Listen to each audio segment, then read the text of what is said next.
আসসালামু আলাইকুম আমার ফেসবুকে প্রিয় ফলোয়ার্স এবং ভিউয়ার্সরা। তো আজকে আমরা আলোচনা করব হচ্ছে আরেকটা প্রবাদের উৎস নিয়ে। সেই প্রবাদটা হচ্ছে অগস্ত্য যাত্রা। এই অগস্ত্য যাত্রা শব্দটার অর্থ হচ্ছে চিরতরে প্রস্থান।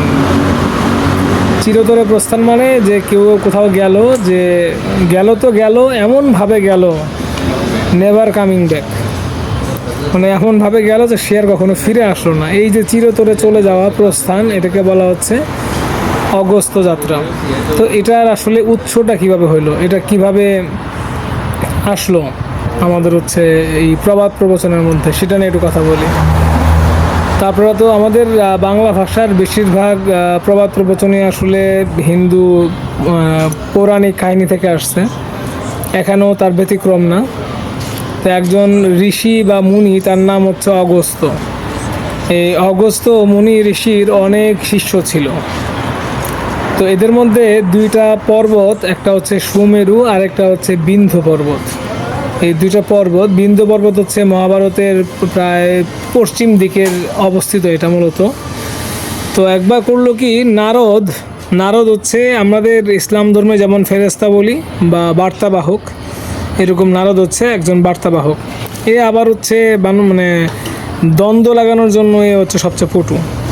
তো এ বিন্ধ্য পর্বত এবং সুমেরু পর্বতের মধ্যে একটা দ্বন্দ্ব লাগানোর জন্য সে বিন্ধ্য পর্বতের কাছে গিয়ে সুমেরু পর্বতের অনেক প্রশংসা করে, যে সুমেরু পর্বতকে হচ্ছে মানে তাকে কেন্দ্র করে সূর্য, চাঁদ, গ্রহ, নক্ষত্র সবাই প্রদক্ষিণ করে, সবাই সুমেরু পর্বতের গুণগান গায়।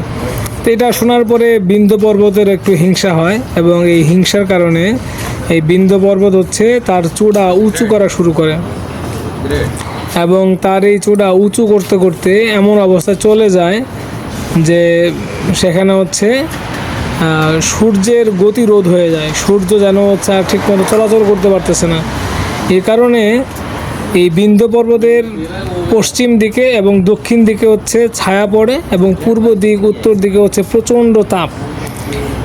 পশ্চিম দিক এবং দক্ষিণ দিকে হচ্ছে ছায়ার জন্য হচ্ছে মানুষজন তাদের দিনের কাজকর্ম করতে পারতেছিল না, আবার পূর্ব দিকে এবং উত্তর দিকে প্রচণ্ড উত্তাপের কারণে সেখানে মানুষজন স্বাভাবিক মানে দৈনন্দিন কাজগুলো করতে পারতেছিল না। এদিকে আবার হচ্ছে এই কারণে দিন গণনাও সমস্যা হচ্ছিল। তখন সবাই মিলে দেবদেবতারা মিলে চলে যায় হচ্ছে প্রথমে মহাদেবের কাছে। তো মহাদেব ঘটনা শুনে তিনি কোনো সমাধান দিতে না পেরে বললেন, তোমরা যাও হচ্ছে বিষ্ণুর কাছে। তো সবাই চলে যায় হচ্ছে বিষ্ণুর কাছে।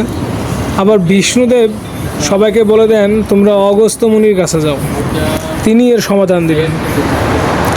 তো অগস্ত্য মুনির কাছে যখন সব দেবতারা যায়, গিয়ে তাকে যখন সব কিছু খুলে বলে, তখন অগস্ত্য মুনি একটা উপায় বের করে। সেই উপায়টা হচ্ছেই যে তিনি তার স্ত্রী, সন্তান, পরিবারবর্গ সবাইকে নিয়ে রওনা দেন হচ্ছে বিন্ধ্য পর্বতের দিকে। যখন বিন্ধ্য পর্বতের সামনে যান, তখন এই বিন্ধ্য পর্বত তার এই বিশাল চূড়ো বা শিখা, সেটা হচ্ছে গুরুর সামনে নত করে, এবং নত করার কারণে তার উচ্চতা অনেক কমে যায়, অর্ধেক নেমে যায়, এবং সব কিছু স্বাভাবিক হয়ে যায়। তখন এই যে বিন্ধ্য পর্বত গুরুকে সম্মান দিল, এই কারণ হচ্ছে অগস্ত্য মুনি অনেক খুশি হয়, এবং তাকে বলে যে আমি একটু যাচ্ছি দক্ষিণ দিকে, এবং আমি যখন ফিরে আসার সময় এত উঁচু পাহাড় আমি ডিঙাইতে পারবো না, কাজে আমি ফিরে না আসা পর্যন্ত তোমার মাথা এভাবে নত রাখবা। তো এরপরে হচ্ছে অগস্ত্য মুনি চলে যান সেই বিন্ধ্য পর্বত পাড়ি দিয়ে দক্ষিণ দিকে, এবং ওইখানে গিয়ে মলয় পর্বতে তিনি আশ্রম চালু করেন, এবং সেখানে হচ্ছে তিনি আজীবন থেকে যান, আর কখনো ফিরে আসেন নাই। কিন্তু গুরুর আদেশ যে গুরু ফিরে না আসা পর্যন্ত মাথা তোলা যাবে না, এই কারণে সে বিন্ধ্য পর্বত আর কখনো মাথা তুলে দাঁড়ায়নি, সে ওইভাবেই নত হয়েছিল। এদিকে অগস্ত্য মুনি যে গেল, সেই যে গেল নেভার কাম ব্যাক, সে আর ফিরে আসলো না।